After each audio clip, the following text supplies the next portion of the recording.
অদিতি সরকার, sir. তোমাকে কয়েকটি প্রশ্ন ধরবো, তার সঠিক উত্তর দিবে। স্যার। স্বাধীন ভারতের প্রথম প্রধানমন্ত্রীর নাম কি? জওহরলাল নেহরু। কবে স্বাধীন হয়েছিল? 1947 সালে 15 আগস্ট। গুড।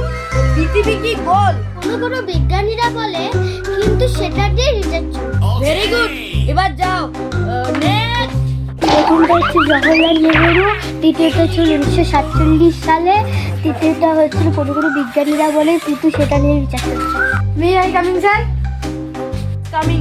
কিছু প্রশ্ন ধরবো, সেগুলা সঠিক উত্তর দিবে, ঠিক আছে? Okay. ঠিক আছে। তোমার নাম কি? জওহরলাল নেহরু। হ্যাঁ? তোমার ডেট অফ বার্থ কত? 48 সালে। তুমি কি পাগল? কোনো বিজ্ঞানীরা বলে এটা নিয়ে রিসার্চ চলছে।